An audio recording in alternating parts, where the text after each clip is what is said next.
really delighted to be here to be moderating the session. My name is Ismail, Enashe. I'm a journalist and a writer based between Nairobi and London, and it's my great honor and privilege to moderate this session, which is titled The Home in a Story. And just a couple of house rules. It's a little bit hot in here. I'm already sweaty. So we're going to try and keep to time. We're about 5 minutes over. So it's going to go on for 1 hour. And what we're going to do is I'll introduce the panelists in a minute. And I'll ask them some questions that will last maybe for 30 minutes. And then we will open it to the room. So get your questions ready and comments. So the purpose of this panel is to dive deep into the intricacies of creating home in literary works. From the haven that often signifies home to its portrayal as a place of conflict or constraint, the idea of home holds vast implications. Home can also be a sanctuary, a prison, a place we yearn for, or one we wish to escape. And I should have just added that we also have Gautier here with us, who's doing the translation for Youssef. So just be a little bit patient with us today, because we'll need some time to do the French-English translation. So, whether we find a home in Casablanca, in Khartoum, in Hargeisa, where I was born, Aberdeen, or East London, the portrayal of home remains an intricate aspect of storytelling.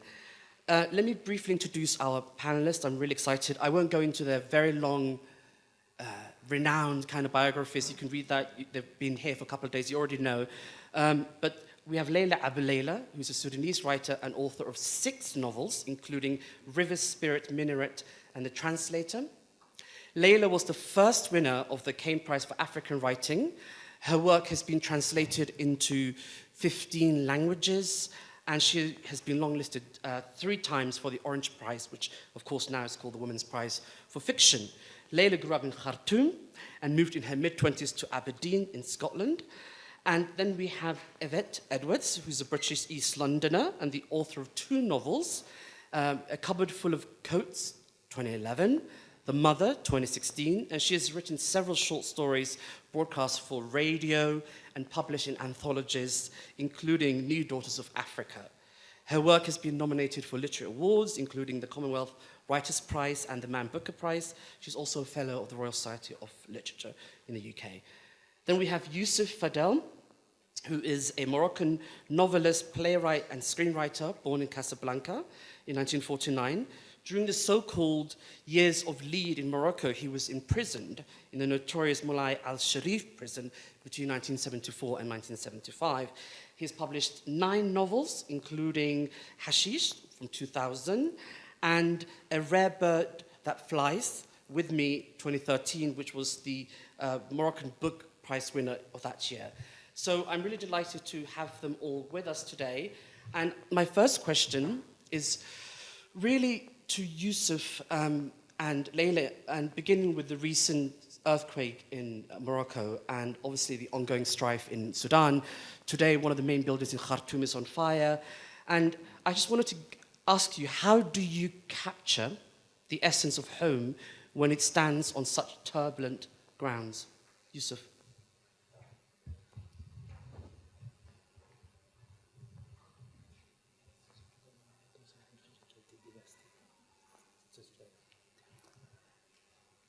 Bonjour. D'abord, qu'est-ce que c'est que le foyer?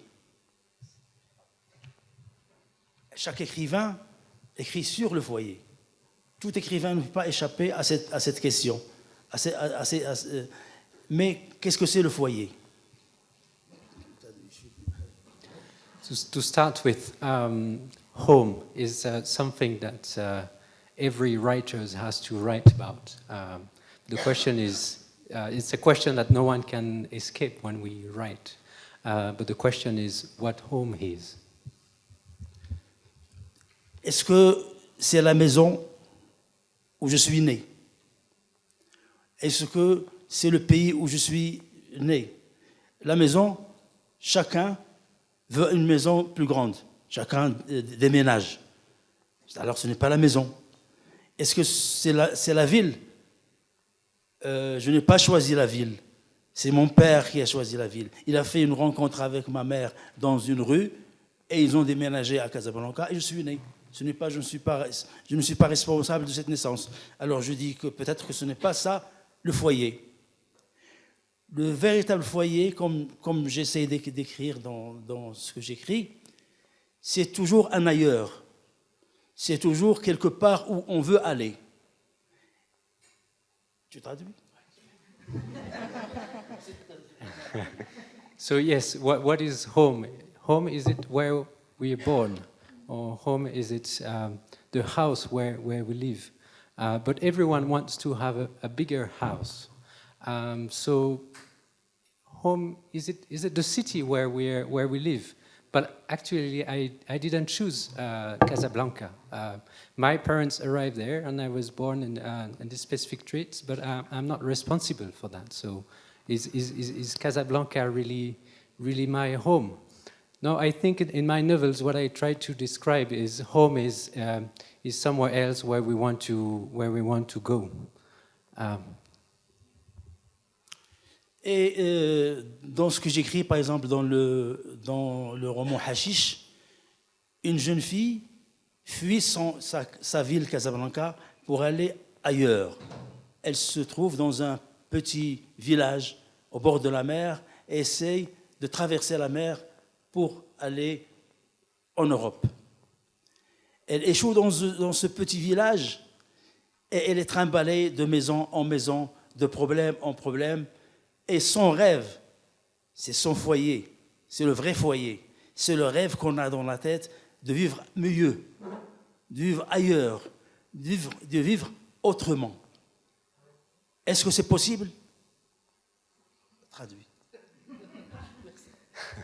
So it's what I wrote in my novel Ashish is about this little girl who fled their city Casablanca and went and goes to a small village close to the coast, and her dream is actually to cross the sea and to reach Europe. So she has to move from houses to houses. She has to go through difficult times, but her dream is her home. Her dream is where she wants to go, and that's for her home. Alors, où est ce foyer dont on parle? C'est ce seuil entre la réalité et le rêve. Cette marge que nous laisse cette ville, comme dans ce petit village, c'est ce qui reste, c'est le seuil de passer de désespoir à l'espoir. L'homme est toujours une créature insatisfaite. Et cette insatisfaction qui le fait bouger, qui le fait rêver, qui le fait aller vers un ailleurs, un rêve qui n'existe pas. C'est ça, pour moi, le foyer. So home is actually, for me, is the threshold between reality and hope. And it's men or everyone here is actually, always unsatisfied and always have to, move from hope to despair. And for me, home is this threshold or this pathway that we have between despair and hope. This is home for me. C'est tout. Merci, Youssef. Please, Leila. I think home is where we are valued. We should have our highest value should be in our home, and outside our home, our value drops. So wherever your value is high, then that is your home. Wherever your value is low, then that is not really your home. And even though if someone might tell you it's your home, but it's not really your true home, and you will want to move. People will always want to move to where they are appreciated, they are valued, they are held high. Unfortunately, as you said, and what is happening in Sudan, everybody has been made homeless because these warring generals have given no respect for civilians. They're bombing indiscriminately. There's no warning to this attacks. They're attacking hospitals. They're attacking civilian areas. So I think people now are feeling that this city, which is their city and it should be their home, is no longer their home, which is why they're leaving. I mean, they're leaving, of course, because of fear of their lives, but it's also the feeling that that they've been rendered worthless, in this place. Yeah. Okay. I wanted to take. Can you hear me? Yeah. Okay. Great. So I wanted to take on that idea of writing home from turbulent ground. So take it to you, to Yvvette, in terms of. We just heard Youssef and Leila lay out two very different examples from Morocco and Sudan, and Leila was just describing the situation there and the fact that people, being forced by this horrendous conflict that's going on, and that all of us want to be recognised and celebrated in our home. But what about places and communities? I'm thinking of the Caribbean community in the UK and where you come from, where there's this deeper, longer, centuries-long history of being denied a home and of not having the right to feel at home in the place that you're meant to feel at home, for example, in the UK or in Montserrat or Jamaica? Yeah, so I feel like I don't really know where my home is. So my family are from Montserrat in the Caribbean. It's a small island in the Caribbean. Like when I grew up, like a lot of my family went over to England, like in the 40s, 50s and 60s as part of the Windrush generation to work in England because they'd lost lots of servicemen during the Second World War. And so they came over to England on the basis that they could work there and they would automatically become British citizens once they arrived. And I grew up with all of my family, my mum, my granddad, my aunts and uncles. When they were speaking about home, they were speaking specifically about Montserrat, although we were in England. And I remember lots of family parties when I was younger, much more than now. And I think it's like to do with them feeling as though they were away from their home and in a foreign land, and so they came together much more in those days. And I remember kind of like literally every single family party, everyone would be talking nostalgically about back home and the people that they'd left there, and the notable characters in the community, and laughing and joking about the jumbies and the ghosts and the all the stuff that they were told when they were small. And I felt like that was like my ancestral home, even though I never actually visited it until I was like about 20. But I felt like that was like my ancestral home, maybe. And then, although I've been born in England, I don't describe myself as English.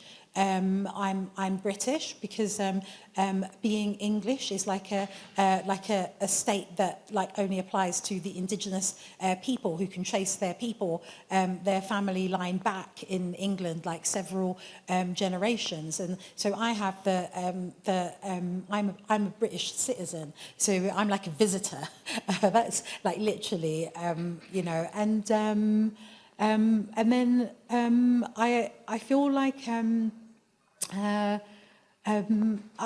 although I've grown up in England, my actual cultural upbringing has been Monstratian. So like the food that we ate at home was Monstratian. The music that we listened to was Monstratian music, or music of black origin. Calypso.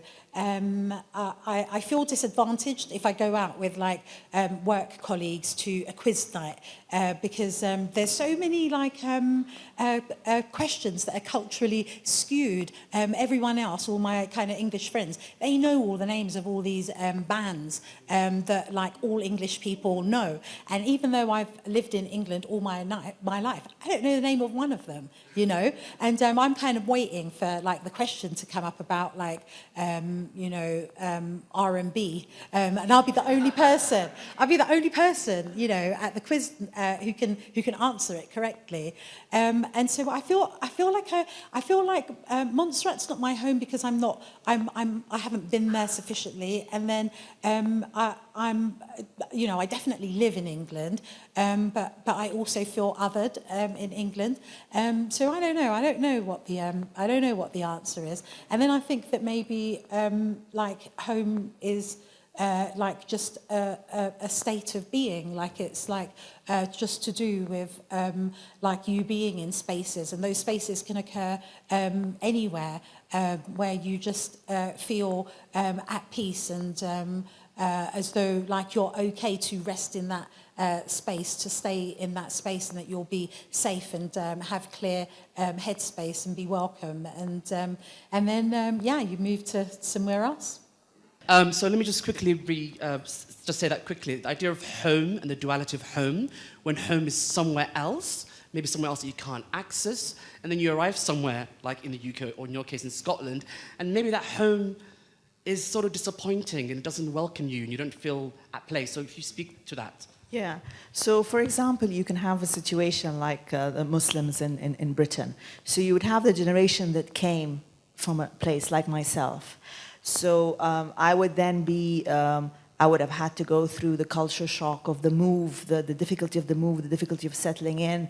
I have a place that in my head I'm yearning to go, or imagining I want to go back to, or comparing everything against. Like, to me, that is the normal.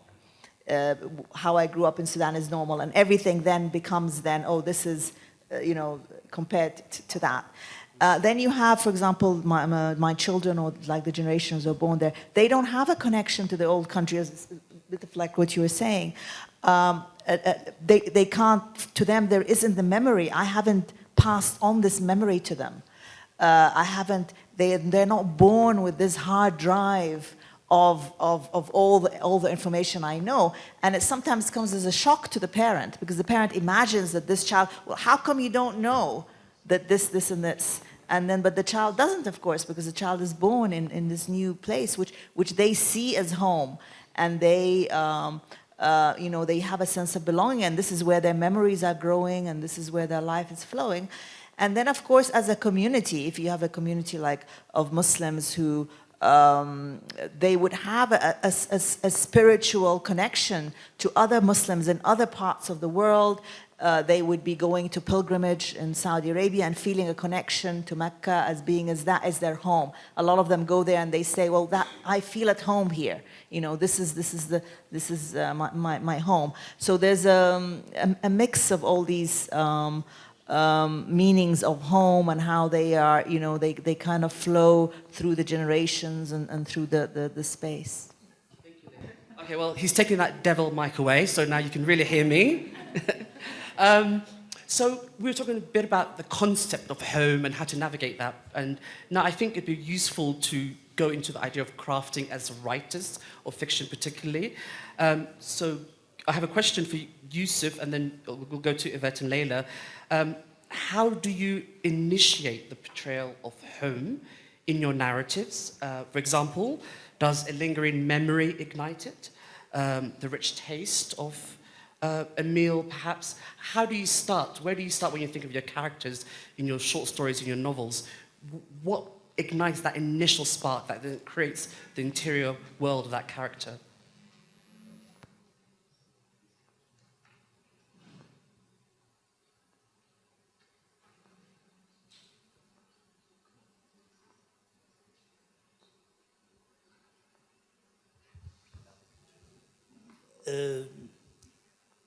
J'essaie toujours de commencer par un espace.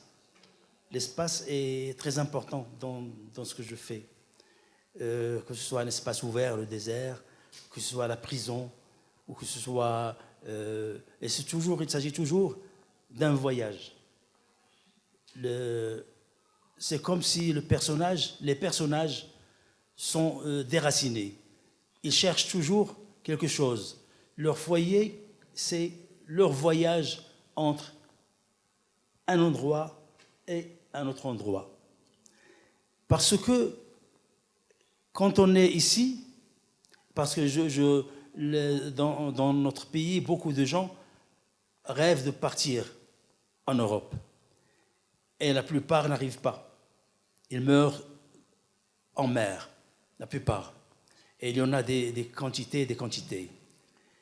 Mais les autres qui vont aller savent qu'ils vont mourir, mais ils y vont quand même. Et ils meurent quand même. Et cet espace entre l'espoir et le désespoir, c'est ce qui fait naître mes personnages, qui les fait bouger, vibrer, et le lendemain, qu'ils réussissent ou non, ce n'est pas important. L'important que maintenant, ils sont là et ils rêvent de quelque chose et qu'ils veulent obtenir. C'est long. So, well, I always start my writing about a specific space. It could be an open space, it could be a jail, it could be the desert.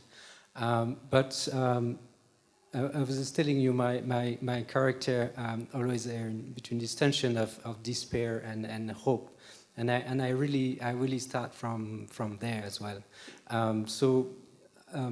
There are a lot of in my country. There are a lot of people who dream to go to Europe and cross the sea.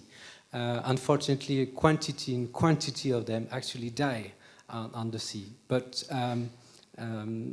whatever, even the next one will continue doing it because this is the hope that they have, and they will continue to try to cross and to reach us. So I always start writing about my characters on this existing tension between, again, despair and hope. Yeah.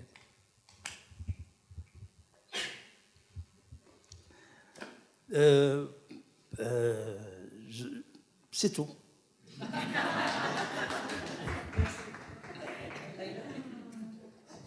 I think when it comes to writing about home,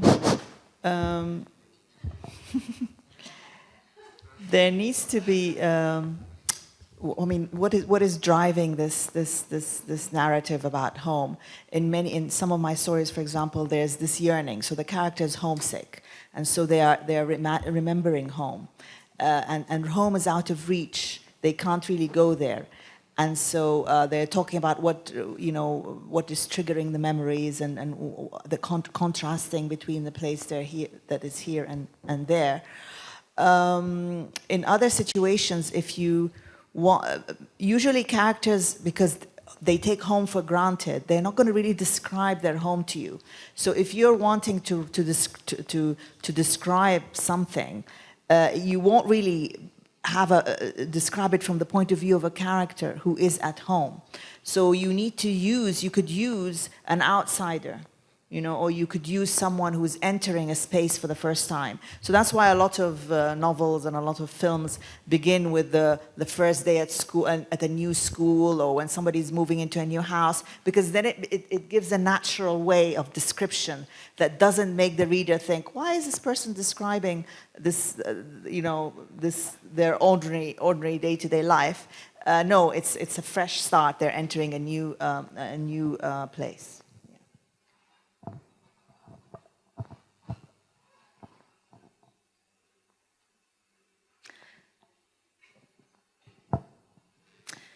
So I think that when I'm writing a story or a novel, I feel like the person's physical home is part of their identity. And once I know where their physical home is, in a way I've kind of filled in like all of their backstory. If they live like in a really expensive home that they've inherited from their parents, then I think that already kind of informs me as to, tells me a lot about the person's character. Or if they're originally from the Caribbean, but they're like living in London now in a property that they're struggling to pay for, that tells me a lot about the journey that they've been on, like through their life, and to where they've ended up now, and it feels to me like the beginnings of the foundations of identifying their character, like through their life experience, I find this quite interesting because I didn't really kind of realize that I like think about that in and I don't know if I think about it that clearly, like when I'm doing it, but it is part of the process. And then the other thing is that I don't necessarily need to. I feel like I don't have a need to describe the house sometimes. That it's the importance of it is around me understanding my characters better. And so, like, yeah, maybe it gets mentioned, maybe not, but the information is useful to me and for joining up my own dots, really. Thanks. So we were discussing how you capture. The mic is working, right? Okay, good. So we were discussing how you capture the interior world of the home in your writing. I was curious to ask you all whether that is inspired by your own experiences. I mean, I think you've touched upon already, but I wonder if you could just expand upon that. Maybe we'll just go to you, Leila, and then to Youssef. Can you say that again, please? Yeah, so I was asking to what extent your creation of home in your novels and writing is inspired by your own experiences of home, and how, if it is, you incorporate that in your work. Well, yes, when I first started to write, it was very much based on my own. I mean, the stories weren't autobiographical, but they were really based on what I knew. I was always writing about what I knew because that's what I felt confident about. And I think that later on, I started to take risks. I started to write about things in a different way. So one of the things I did, one of the first risks I did, was that I wrote a short story called Something Old, Something New, about a young Scottish man who's going to Sudan for the first time to meet, to get married to a Sudanese woman that he'd met in Edinburgh. So I was then describing everything he saw and everything he felt as soon as the airplane landed in Khartoum airport, and how he felt towards his fiance's family, and from his point of view. So that he's not someone that, I mean, he's very different than me. Of course, he's he's Scottish, he's white, he's young, and so for me to inhabit his mind was interesting and an adventure for me, to kind of see my city from through the eyes of someone who is, well-meaning and coming with a good intention, but at the same time he is still an outsider. So after that, I started to take more and more risks and to try and do different things with different characters. And it became, it becomes a sort of an adventure and a fun thing. And as Yvvette was saying, we as writers, we follow images sometimes and then we try and find out.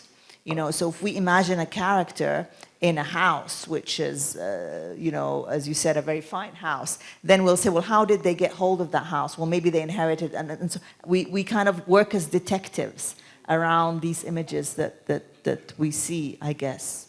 I do that. It sounds like you do that, yes. And I just want to ask a follow-up question to that, Leila, because in your writing particularly, I was interested in this idea of disappointment when you come somewhere new.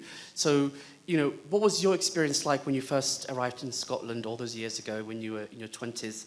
What was life, what was the first spark that led you to begin this writer's life? Well, I loved Scotland when I arrived. The first time I arrived, it was September. It was the weather was beautiful and all of that. So I fell in love with it, and I was very excited, to start this new life. So it wasn't like it was the disappointment came after the time went by, and after I found it. I found myself then realizing what I had lost. And mostly it was the social life and the warmth and the friendship and the ease of acceptance. And I got, it was difficult having to explain myself all the time, all of this stuff that we know. And so that's when the kind of the disappointment started to take place. And that's when I kind of withdrew into the writing, and I hadn't written before. I'd always been an avid reader, but I hadn't written before, and so the writing fiction gave me this space to talk about these things and to have these encounters of, in a fictional form, sort of. Yeah. So thank you. Yvvette, please. You go.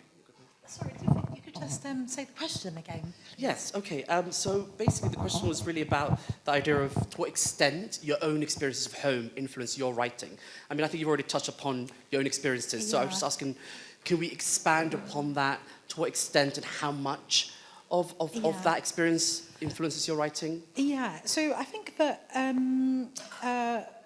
my cultural heritage plays a very significant role in my writing.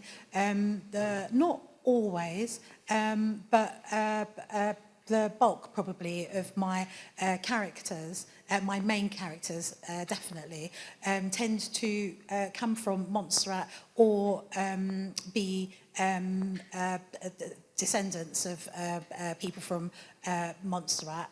And I think that that's because I'm so familiar with Montserratian culture, and I know exactly where I am with those characters.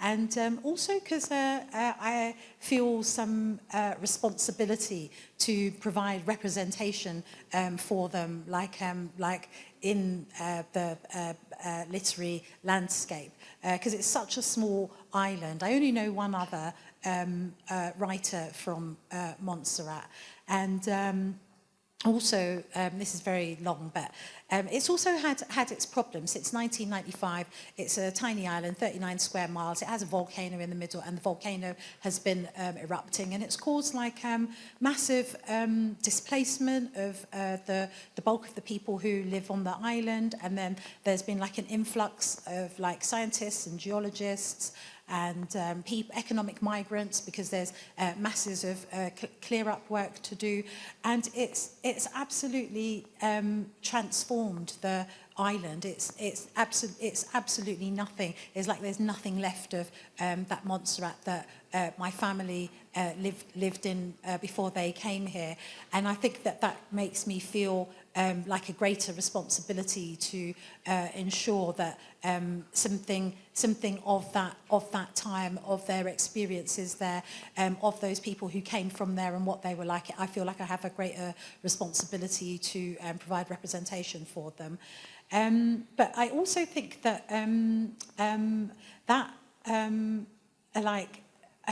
almost homeless state that I feel in myself. I feel like I hadn't really noticed, but if I think about it, that is being represented in my writing. So when I began, my very first novel was about a young woman whose mum was part of the Windrush generation, living in London, and my main character, he was also somebody from the Windrush generation, but slightly older than my main character.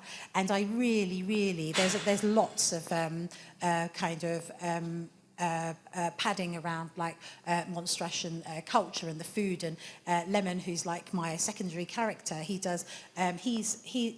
really, when he narrates, he's talking about those experiences of growing up in Montserrat and what it was like. Whereas by the time I've gotten to my second novel, it's definitely taking place in London somewhere, but I haven't fixed the actual location, so it could be anywhere in London. And then I've done a number of short stories, and the more I think about them, none of them are fixed anywhere. So you may have the general impression that it's kind of London based, but nowhere certainly. And then in my most recent novel that I've been working on, I'm very like character driven in my novels, but there's almost an absence of anything exterior to the characters. It's literally the characters, the relationships between the characters and what's going on with them, and there's hardly anything outside of that, just tiny bits, and that I think is like this. I didn't think about it, but that is like me, like not like this kind of unsettledness and lack of belonging thing, and that's like definitely crossing over into my writing. Thank you, Yvvette. I think we're going to go to Youssef. We'll ask one more question before we open up to the audience. I see a lot more people have arrived, so thank you for coming. Youssef?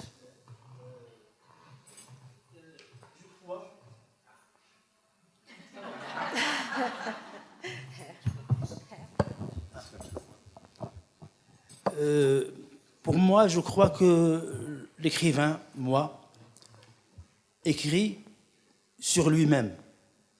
Même s'il écrit sur des personnages, des femmes, surtout des femmes, j'écris beaucoup sur les femmes, et des voyages, il n'écrit que sur ses propres, il ne répond que sur ses propres questions. Il ne fait vivre que ses propres fantômes. I believe that the writer is always writing somehow about himself or herself. Even when we write, different characters, women, I describe a lot of women in my books. But whatever I write is really linked to my own existence. And c'était quoi la dernière idée que tu as dit, Joseph? La dernière phrase. Je vais répéter. Quand je décris une maison qui se trouve ailleurs, à Tanger ou bien, je ne l'ai jamais vue. Je ne suis jamais entré dans cette maison. Alors, quand j'écris, je regarde autour de moi. Je me rappelle les maisons que j'ai vécues, où je suis allé, les portes que j'ai vues, leurs couleurs. J'essaie de m'approcher de choses vécues et de les transmettre ailleurs que je veux décrire. Et quand j'essaie de décrire une situation, l'amour, la haine, j'essaie de me rappeler quelque chose de similaire qui s'est passé dans ma vie ou dans une autre vie, pour être prêt, pour sentir ces situations avant de la poser sur le papier. I remember the last sentence you said. So yeah, when you write, actually, even when you write about those characters, you write about your own ghosts. And so he was explaining that when I describe a house, for example, in Tanger or in different cities, I've never been there. That's not my house. But I will remember some of my experience of certain doors, certain streets, and I will build and I will describe those places based on my own experience. It's the same thing for a description of love, hate, or those different emotions. Somehow you always refer to what you've been going through, and yes, we always there when we write. Je crois que les écrivains n'inventent rien. Les histoires existent. Toutes les histoires existent avant nous. Il y a des siècles, elles ont déjà existé. Et ils existeront. Et l'auteur, qu'est-ce qu'il fait? Il sait les ramasser. Il sait être au bon endroit pour les ramasser. I believe that writers do not create or invent anything.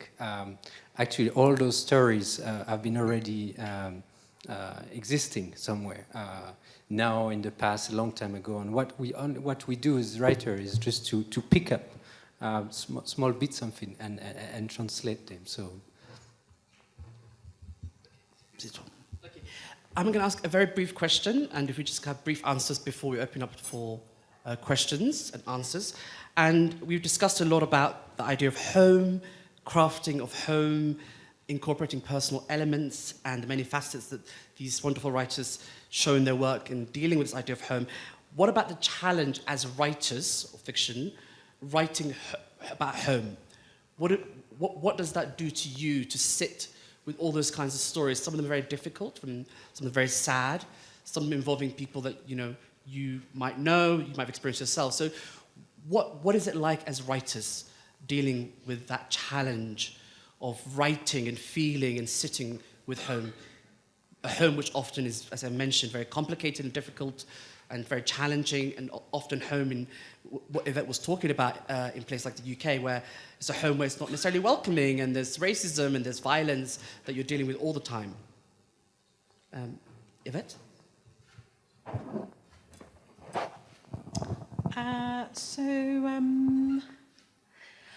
I feel like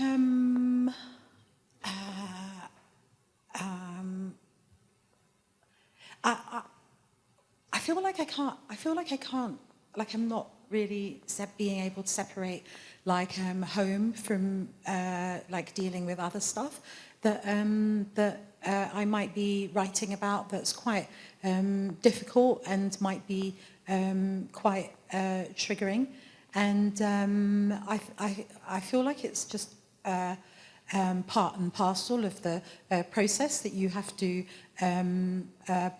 write about, explore, inhabit the interior world of traumatic circumstances and situations, and to try to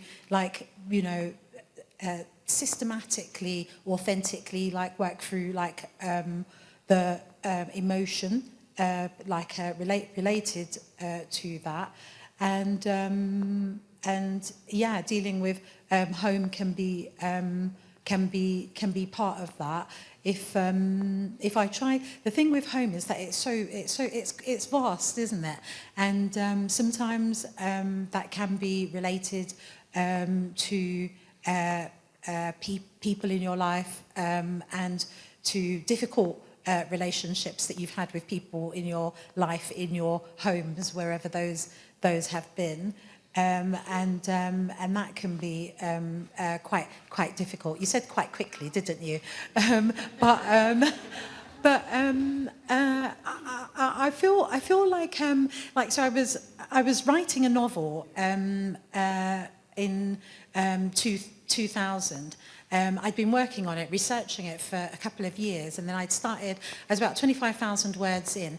But actually, I had to inhabit some places that were really, really very difficult, and relationships that were very, very difficult. And that was still fine, because that's part and parcel of the writing. But then Trump became president, and then COVID arrived, and then George Floyd happened, and at that point, I just couldn't do it. I couldn't write.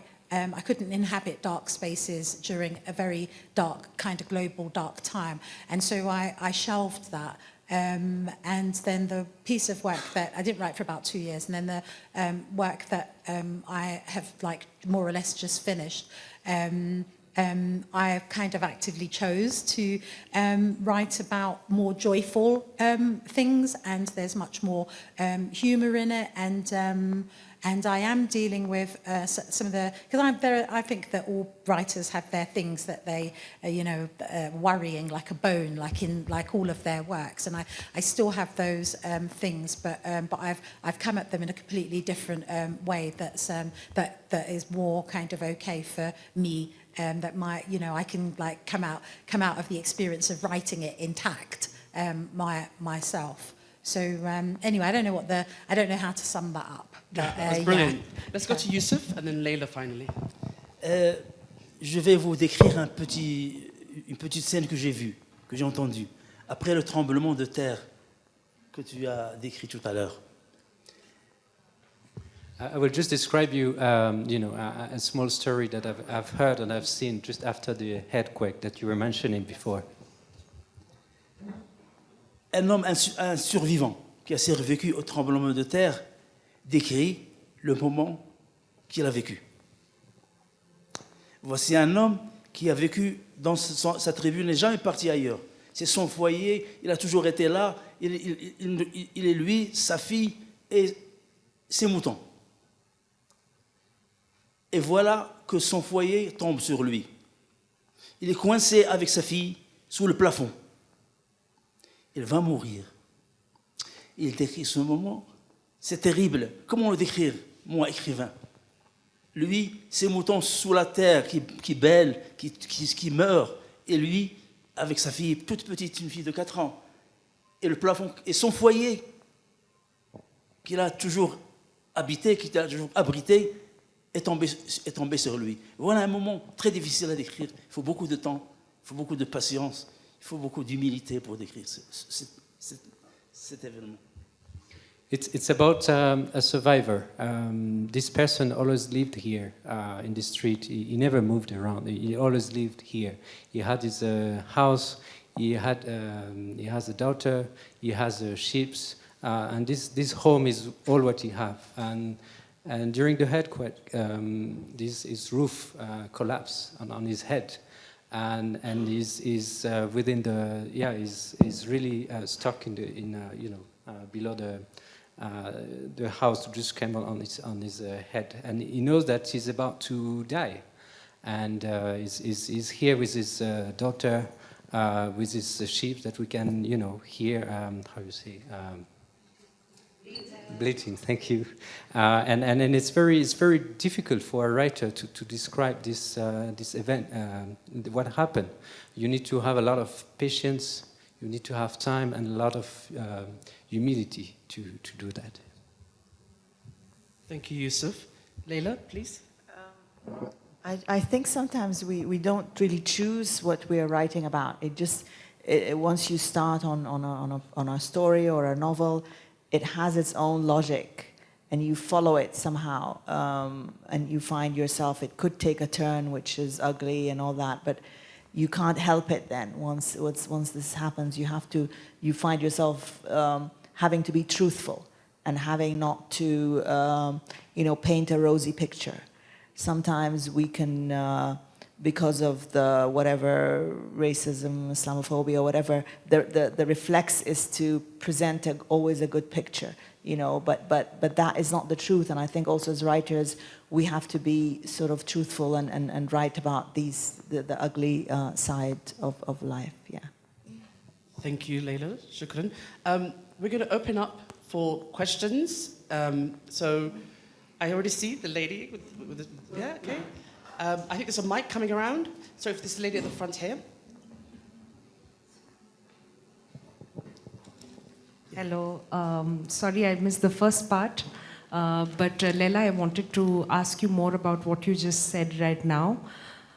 The fact that at a point of time the novel basically takes over and then the writer is at the service of the story.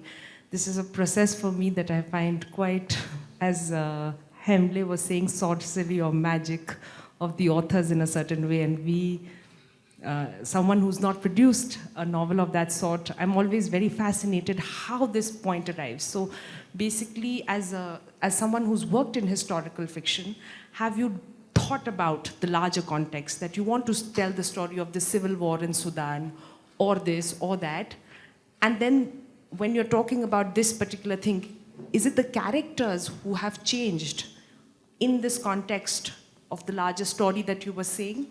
Or does sometimes the context change? I'll be very curious to learn more about how you navigate that. Thank you. Leila, please. Yes, so a very rude thing to say, maybe presumptuous, but I couldn't write at all when I was pregnant and having a baby, so don't be hard on yourself. Don't be hard on yourself. It's very difficult to give the creative energy, because already you're giving the creative energy to your babies, yeah. But aside from that, yeah, I think it is this commitment. So once you've started the story, or once you've committed to this narrative, and you're going on with it, you know, then that's it. You're in it now too deep. So for me, my happiest time is when I've written 20,000 words. You know, my worst time is when I haven't written anything, and it's just a blank page, and I find that very terrifying. Then I start kind of slowly, and I'm like, oh, I hope this works out. I hope I keep going. Then once I get the 20,000 words, I feel that's it, I'm in. There's no going back now. I'm inside, I have to get to the other side. You know, it's like you've reached it's not the middle of the river, but you've reached, you know, you need to cross. So that's when everything is fine for me, and it starts to actually go. So just start, you know, once you start, and once you know, you've got the flow, you've got the words flowing, and just keep going in whatever the direction the flow is, I would say. That would be just my advice, yeah. Thank you, Leila. Let's take some more questions, please. Got the gentleman in the glasses at the back, and anyone else? Okay, oh, there's a lady there too. Yeah. So let's take those two questions. Oh, okay, I'm so sorry, sir. So 3 questions, please go ahead. This is addressed to Youssef. How is your Casablanca different from Paul Bowles' Casablanca, and probably George Orwell's Casablanca? And then, of course, there is Tahir Ben Jaloun's Casablanca. You know, how are these very different from yours? Un peu. Casablanca est différent de tous ces Casablanca différents d'auteurs qu'il a décrits. Comment votre Casablanca?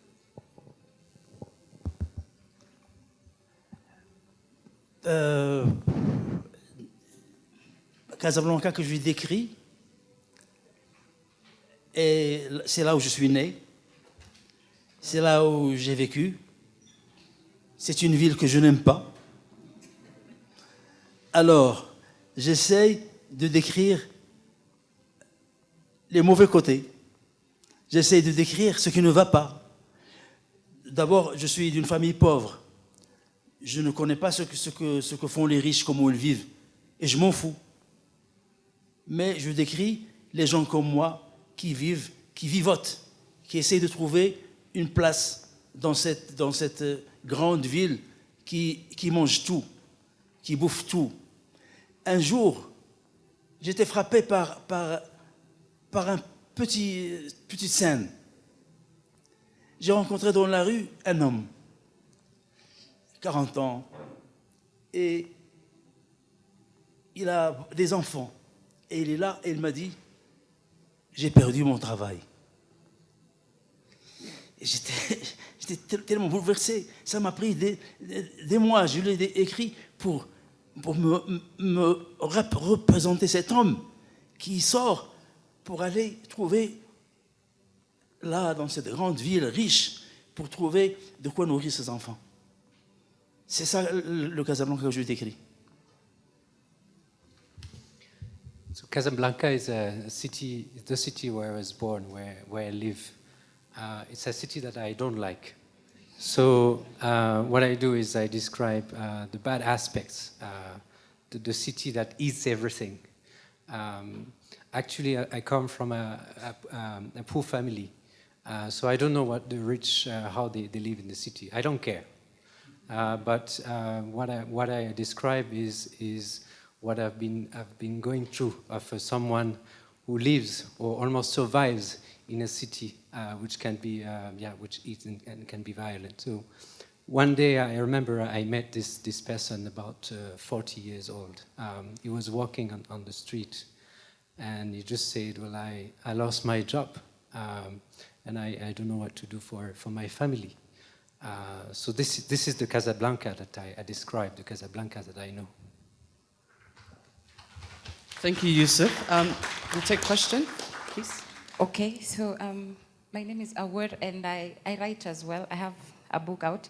So I wanted to ask or to say that one of my favorite genres of fiction to consume is usually when people like paint like restorative visions of their home, you know, like Midnight's Three Children, That Child of Midnight, or Khalid Hosseini, all that, where they humanize their homes and all that.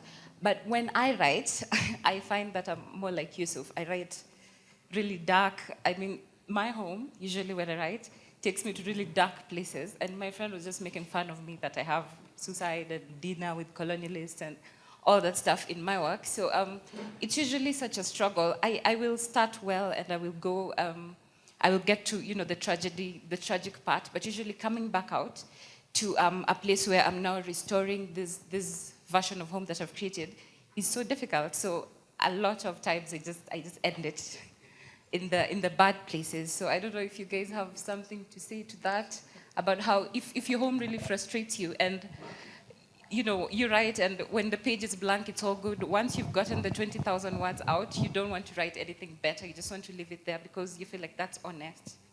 Yeah. I mean, I think that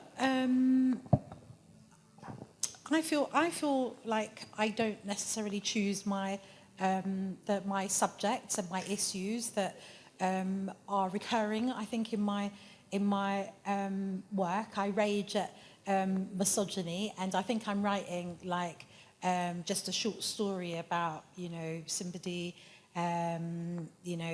going shopping or something, and then before I know it, there it is, misogyny. It happens in the aisle, and so I think that the stuff that you want to explore through writing, I don't know that you can necessarily get away from that, but I also think that that you have to, if you're writing and your writing takes you to lots of dark places, that you basically need to be very conscientious and proactive about your self-care, because the biggest pitfall is that you find yourself in dark places that are very difficult to get back out of, and so you've got to be proactive about your self-care and like restoring your own equilibrium, so that you don't get to those places as much as possible. You don't get to those places or in too deep,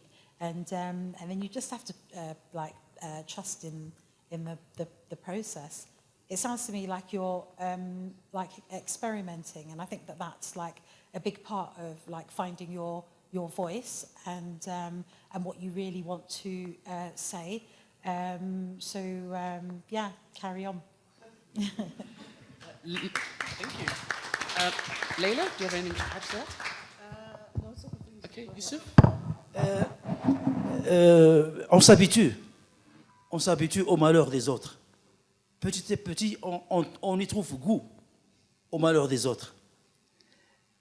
Je me rappelle, les gens qui travaillent dans les mines, quand ils rentrent le premier jour, ils ne supportent pas la chaleur, le travail.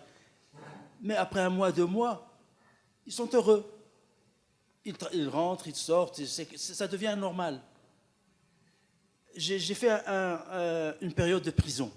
Et le premier jour, quand je suis entré, je trouve anormal que les gens mangent du pain.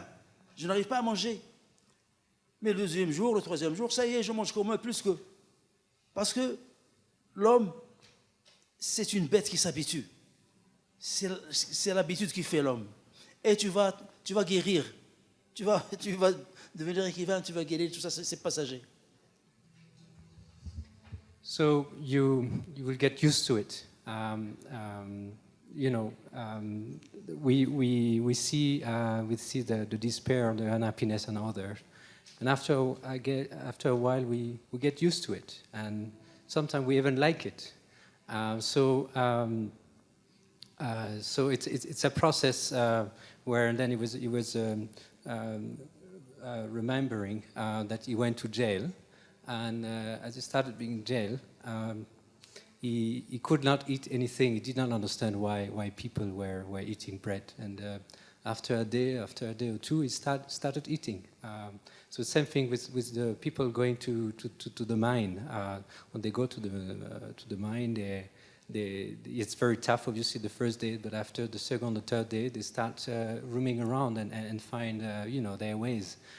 So you'll get used to it, and it's actually men or women are actually, we're animals, and animal gets used to things, and it's even the habits that creates humankind. So don't worry. I think that's very good advice. We have 5 minutes left, so you had your hand up, so I think maybe we'll just end there. So we'll take the last question from you. So much pressure. Oh, sorry. Okay, I just wanted to ask how you go about deciding the scope of what defines a character's home. So going by your example of this person has inherited a house, so how do you determine that this character feels at home in a specific room versus the entire house versus the whole city versus a specific county versus the entire country? How do you decide the scope of what defines a character's home? And I guess a two-parter would be, how do you go about defining or describing home if your character is, say, a nomad? If you're writing, say, a captain who is in love with the ocean, a pilot who loves the skies, like how do you describe home when it's a feeling, not a place? Okay. Who wants to go? Short, brief. Well, I think you just said it now. I mean, you just told us about the pirate who feels at home in the ocean, and so you seem to know the answer to the question, I think. So you answered your own question, so I don't think you need to be nervous after all, right? So, Yvvette? The first part of your question about like I think that the word home means different things to different people, and sometimes you can live somewhere physically that is your home, but that place comes with discomfort or. One of my novels is about mum whose young son has been killed, and she still lives in the family home, and his bedroom has become like her place that she goes to remember him. So I don't think that that like a home necessarily has to be viewed like in the context of like a sanctuary, and I suppose what I do, I don't know if I'm answering your question, but I think what I do is I play around with the home in relation to the character. In my first novel, my character does inherit her home from her mum, and there's a question about, we know that her mum has been murdered, and that there's a question about who it was that murdered her, and she lives in a house that's full of memories and nostalgia of that time when her mum was alive, and she relives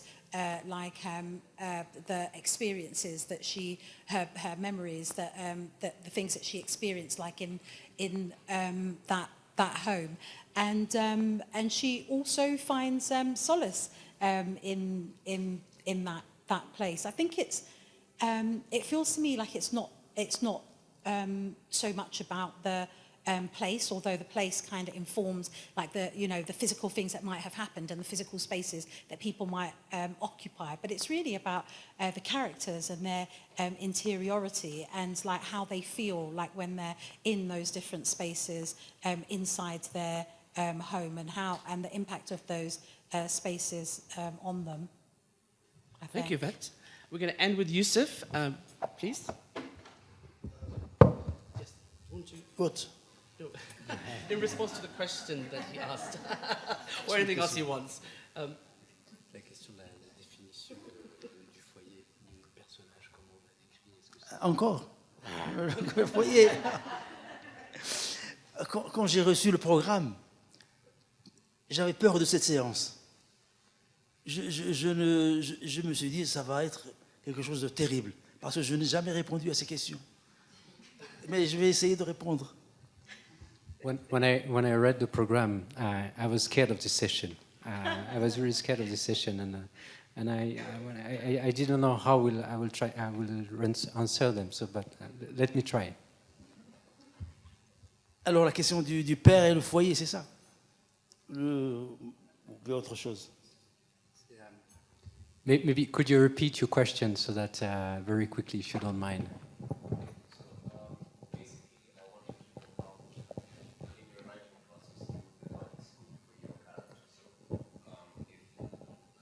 To say my character feels at home in this city versus my character feels at home in this particular house. So the scope of home.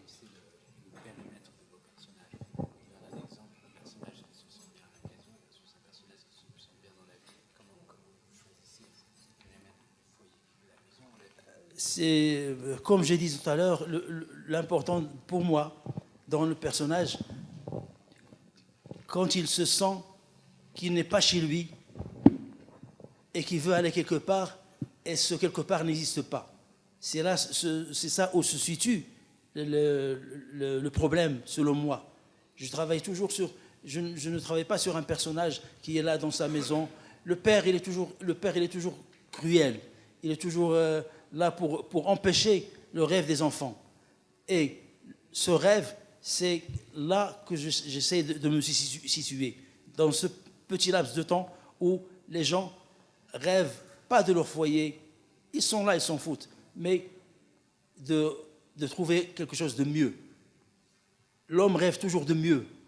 Ça sera mieux toujours, demain ce sera mieux. C'est ça que l'idée. Mais le lendemain n'est pas mieux. On a une idée que demain ce sera mieux. C'est ça où se situe la question du foyer, du personnage, le périmètre, c'est cet imaginaire, cette question, ce rêve qui ne se réalise pas. C'est ça le périmètre.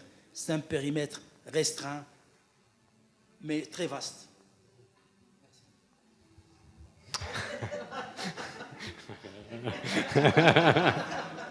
No, it's what I was saying at the beginning. For me, when I describe a character, I don't describe character in a specific space. For me, I believe that the home is actually, where someone wants to go, somewhere else, not where he is right now. At home, also the father is always prevents almost the children to reach their dreams.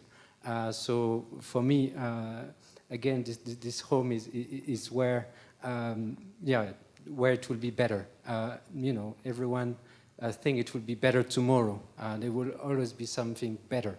So the home, the scope of the different character is actually based on this specific idea. Thank you. That's it. I just want to thank our amazing panelists, Yvvette, Leila, Youssef, Gautier. Thank you.